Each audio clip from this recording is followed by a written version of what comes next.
Bienvenidos a la novena Jornada Académica Científica 2018-1. En esta oportunidad vamos a hablar sobre la estadística en la investigación. Cuando hablamos de estadística descriptiva y estadística inferencial, son los dos tipos de estadística que en tu investigación de tu tesis tú vas a tener que conocer. Si hablamos de una estadística descriptiva, normalmente esto está o se trata del recuento, la ordenación y clasificación de los datos obtenidos de las observaciones.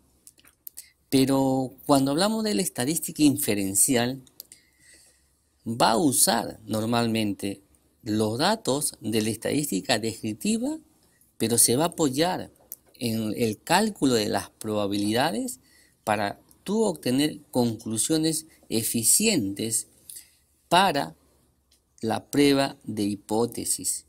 Porque lo que diga la muestra que representativa, en este caso, que tú vas a obtener, entonces la inferencia estadística con un nivel de significancia y un nivel de confianza, tú vas a poder rechazar la hipótesis nula y afirmar la hipótesis alterna. Para esto, también tenemos que tener en cuenta lo que es población y lo que es la muestra. Definitivamente, uno trabaja, la investigación está en función a las conclusiones que podemos tener en la población.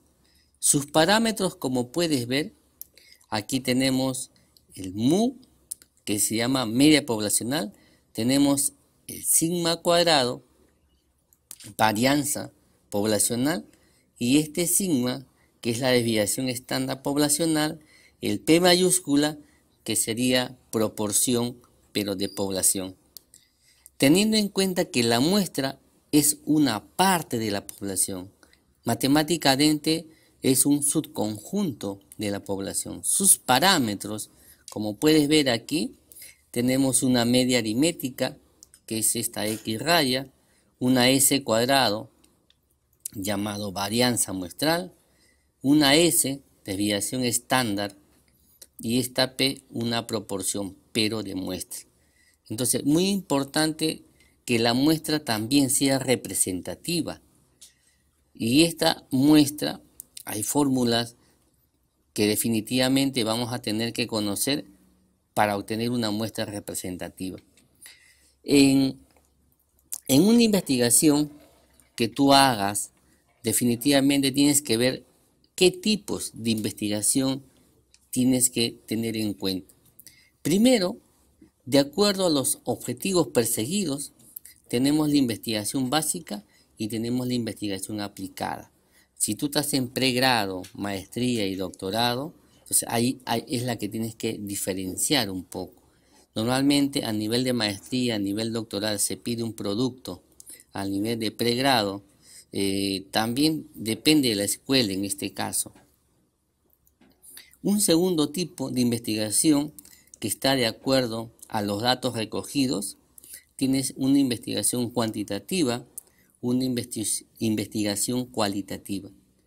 Entonces, las cuantitativas están en función a los símbolos numéricos para desarrollar los datos investigados, en la que tú empleas la inferencia estadística para probar la hipótesis.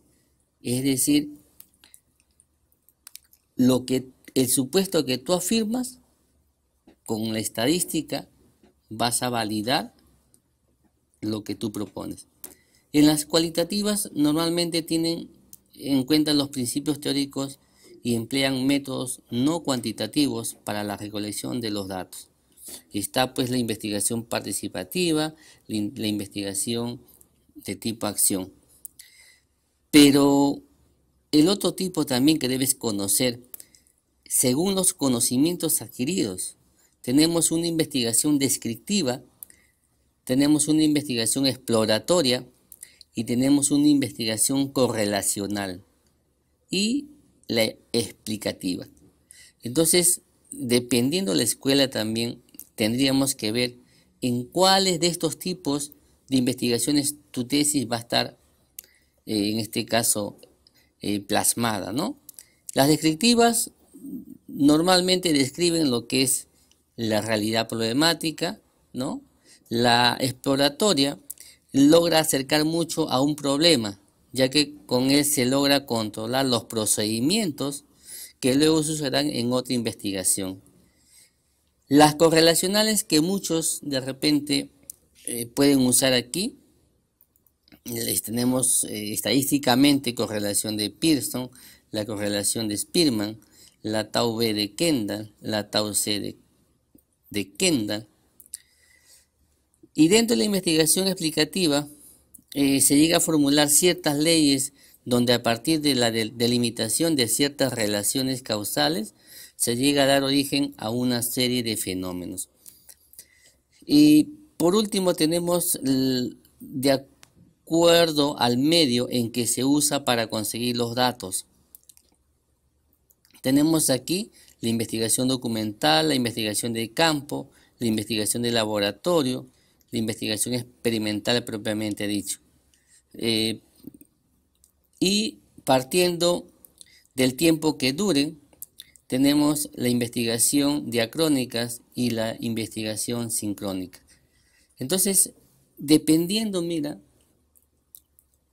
de tu tema, dependiendo de tu variable y del tipo de variable, tú tienes que saber elegir cuál de estos tipos de investigación vas a realizar dentro de tu tesis, sea pregrado, sea de maestría o sea doctoral. Porque si tú no conoces tu variable, no conoces tu instrumento con el cual vas a medir, vas a obtener la información de dicha variable de estudio, pienso que no tendrías bien formalizada tu tesis. Pero aquí la estadística, mira, qué importante es que tú la conozcas. Primero tú debes conocer las etapas en las que la estadística tú la vas a tener que realizar. Una de las primeras etapas es plantear el problema. Cuando tú planteas el problema, en primer lugar, defines el objetivo de la investigación, defines la población de estudio, defines la muestra, de la cual con la inferencia estadística vas a poder predecir lo que sucede en la población. Una vez que tú plantees el problema, vas a recoger la información, pero ese recojo de información definitivamente ha sido bajo un cierto instrumento. Dependiendo del instrumento que tú apliques, digamos un cuestionario, recoge la información, pero ¿para qué recoge la información? Para que luego lo bases en una hoja de cálculo, digamos, para luego subir a cualquiera de los software que tú conoces, como el SPSS, el Minitab, el Infostat, el Statistic, el software R, tantos software que quizás poco a poco lo vamos a ir conociendo. Luego que recoge la información, vas a hacer un análisis descriptivo. O sea, resumes los datos disponibles para extraer información relevante en el estudio. Haces diagramas, digamos, una tabla de contingencias, haces un diagrama de pastel, haces un diagrama de barras, pero luego de ello vas a inferir. Lo que supuestamente dice la muestra descriptivamente vas a inferir con la prueba de hipótesis. Vas a tener que validar un modelo para luego predecir a un nivel de significancia alfa y a un nivel de confianza 1 menos alfa. Tú vas a decir si tu supuesto que tú dices que es la hipótesis es cierta o no. Finalmente, ¿qué vas a hacer? Un diagnóstico que consiste en verificar la validez de los supuestos del modelo, que nos han permitido interpretar los datos y llegar a conclusiones sobre la población. Eso es lo que hace la inferencia estadística. Prácticamente aquí, el tema de investigación tiene antecedentes previos, tiene objetivos, tiene preguntas de investigación, posibles hipótesis, posibles supuestos, unidad de análisis, población y variables. Entonces, aquí si tú ves, teniendo los datos, organizas y resumes con la parte descriptiva. Interpretamos lo que diga la muestra Con la inferencia estadística vas a sacar conclusiones, pero bajo la probabilidad de que sucedan las cosas, como te repito, a un nivel de significancia alfa y a un nivel de confianza 1 menos alfa. Se trabaja con el 5% o 10% o 1% de nivel de significancia. Y asimismo, cuando referimos a los tipos de variables, tú también tienes que conocer qué tipo de variables vas a estudiar, porque dependiendo a esto, tu estadístico va a estar de la mano. Entonces, las cualitativas y las cuantitativas, tenemos dos tipos de variables. Cualitativas ordinales, cuando hay un orden definitivamente en dicha variable. Digamos, la variable nivel de instrucción es una variable cualitativa ordinal, ¿no? Porque hay un orden entre lo que es inicial, primaria, secundaria, superior, universitario, maestría, bueno.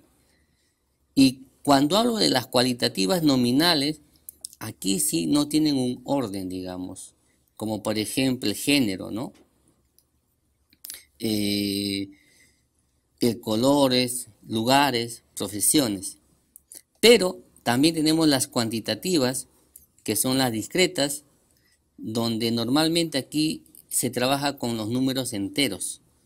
Número de hijos, página de un libro, número de computadoras, número de trabajadores de una empresa. Pero las cuantitativas continuas, aquí se refieren donde intervienen decimales. Por ejemplo, el peso de una persona en kilogramos, 62,8 kilogramos. La edad, 25,8 meses, 3 días, 6 horas. Y intervienen los decimales. Entonces, dependiendo de esto también, por ejemplo, si mi variable es continua y si hay normalidad, definitivamente mi estadístico adecuado que debo aplicar, dependiendo del diseño también. Si el diseño es correlacional, entonces ahí se interviene una R de Pearson, digamos. Si mi variable es cualitativa, ordinal, y si mi diseño es de tipo correlacional, yo tendría que aplicar una Rho-Spearman. O quizás una tau de Kendall, un tau B o un tau C.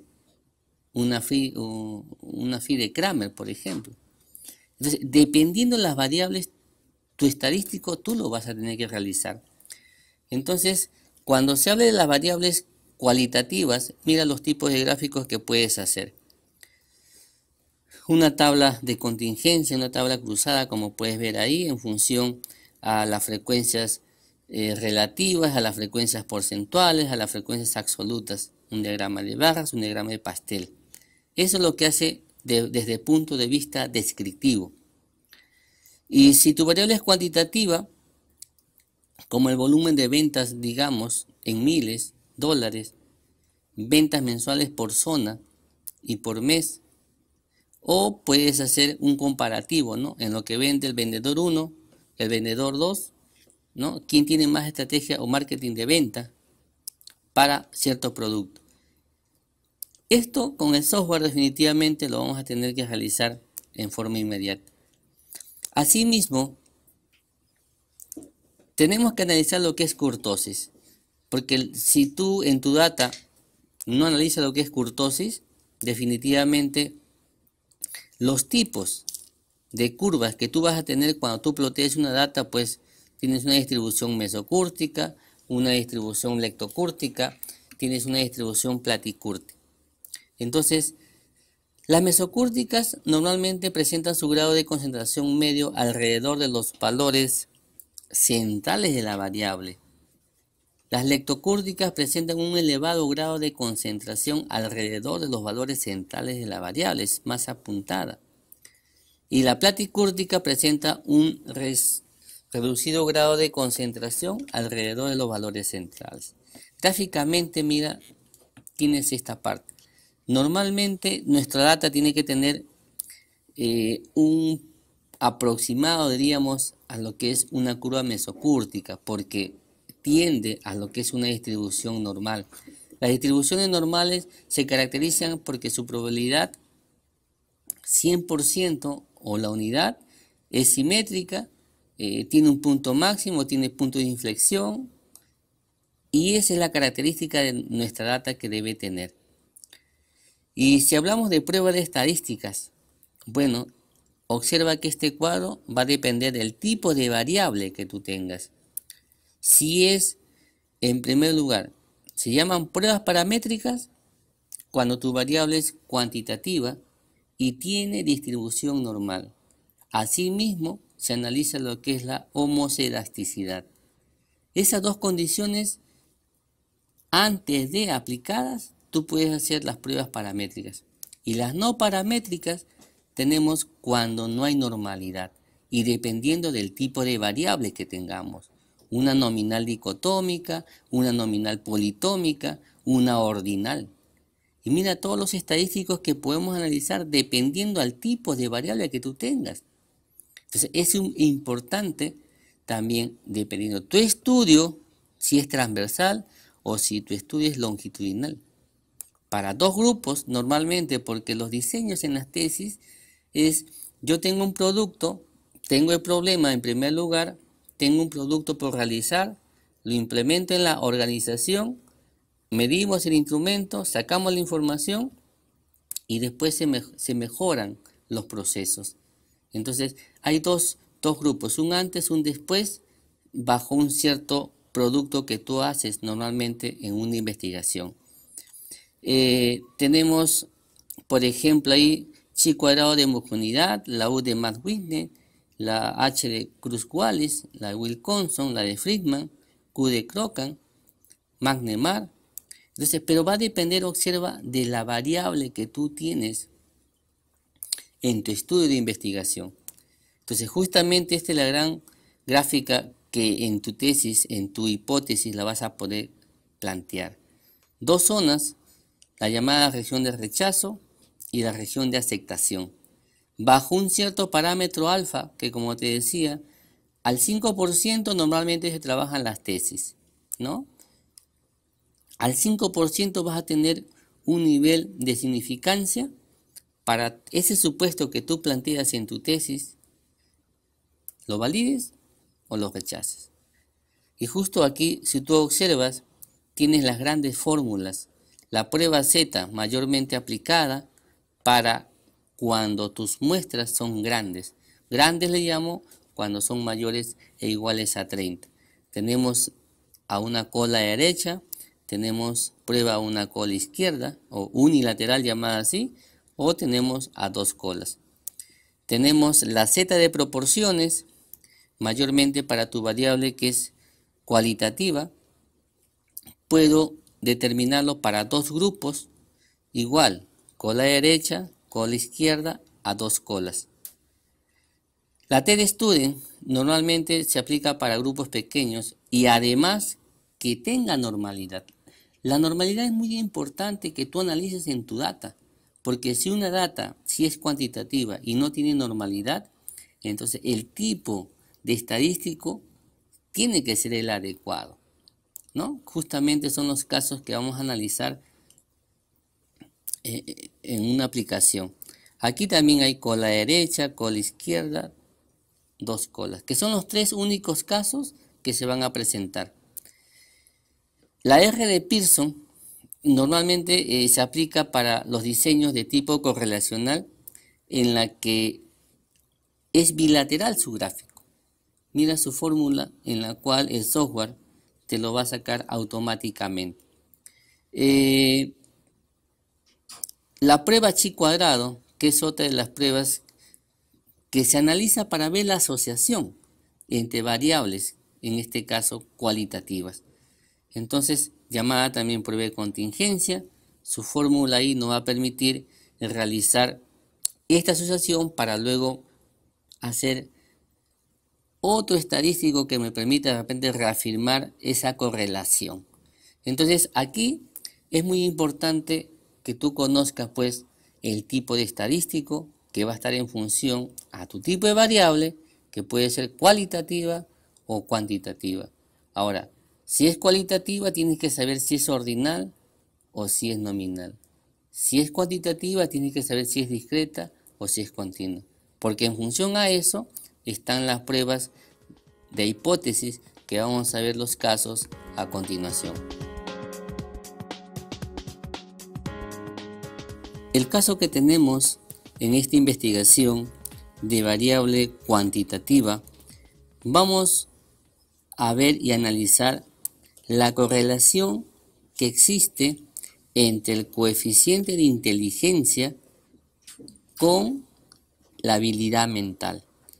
Estas dos variables, como son cuantitativas, en este caso continuas, para yo aplicar correlación, en este caso de Pearson, esta data debe cumplirme un requisito muy importante que se llama la normalidad. Y cuando hablamos de normalidad, tenemos tres tipos, no tipos, sino autores, como por ejemplo, la prueba de Kolmogorov-Smirnov, que la puedes aplicar, la prueba de Anderson-Darling y la prueba de Shapiro-Wilk. Si tú vas al SPSS, porque la idea es que tú cuando el instrumento lo aplicas, recoge la información, sucede que tú lo vas a tener que plasmar en un Excel, como ves aquí. A 25 estudiantes, de la cual se les recogió la información de su habilidad mental y su coeficiente de inteligencia, para luego esto llevarlo a un SPSS, al software, que ya lo tengo aquí para que más o menos lo podamos realizar. Voy a hacer primero el análisis de normalidad para estas dos variables, en este caso cuantitativas. Me voy a la pestaña analizar, luego me voy a las pestañas no paramétricas, luego me voy a cuadro de diálogos antiguos y luego aquí KS de una muestra, prueba de Kolmogorov-Smirnov para lo que es la normalidad. Hacemos un clic. Estas dos variables que supuestamente lo voy a tener en esta ventana, lo seleccionamos y con esta flechita la pasamos aquí en la lista de variables de prueba. Hacemos un clic de tal manera que aquí distribución de la prueba y aquí por default el SPS me asigna la normalidad y aceptamos. El concepto que debes manejar de normalidad es que el SIG bilateral que va a salir de este software, si es mayor al nivel de significancia, se dice que las variables son normales. Pero si ese SIG bilateral, que es un sinónimo del p-value, es menor al nivel de significancia, las variables no tienen normalidad. Analicemos, a ver, aceptamos y nos sale este cuadro donde observemos aquí, a ver, voy aquí a copiar, a ver, visualicemos aquí nada más, observa acá la variable habilidad mental. Para 25 estudiantes observamos este SIG bilateral, que significa, está en notación científica, ¿no? 0.200. ¿Qué significa este SIG bilateral? Como es mayor al nivel de significancia, que en nuestro caso en una tesis es el 5%, entonces podemos afirmar que la habilidad mental tiene normalidad. Y si nosotros analizamos el coeficiente de inteligencia, la otra variable, observa que su SIG bilateral que está aquí, es 0.127. También por ser mayor al nivel de significancia alfa 5%, podemos confirmar que esto tiene también normalidad. Entonces, bajo este criterio, recién afirmo que funciona, en este caso, la prueba de R de Pearson. Entonces, bajo el criterio de normalidad, ahora me voy a hacer la prueba de Pearson para ver qué tanto se correlaciona el coeficiente de inteligencia con la habilidad mental. Para ello me voy a la pestaña Analizar, luego a las correlaciones bivariadas. Aquí, estas dos variables la ingresamos, seleccionamos, Con esta flechita la pasamos a la ventana de variables. Y por default, mira, el SPS también me bota Pearson. Este Pearson, como es una correlación que estoy buscando, su gráfica o su prueba de significancia es bilateral, dos colas. Entonces, si nosotros aceptamos, nos va a salir esta tabla en la que observamos aquí su sig bilateral. Este sig bilateral es de 0.000. Si hacemos doble clic aquí, a ver, y yo quiero un valor más exacto, mira, su sig bilateral, ese es el que está de amarillito, 0.000002. Y ese numerito es menor al 5%, que es el nivel de significancia. Entonces, por ser menor al nivel de significancia, en este caso rechazamos la hipótesis nula y aceptamos la hipótesis alterna. La hipótesis alterna es la que tú estás afirmando en tu investigación, en tu tesis.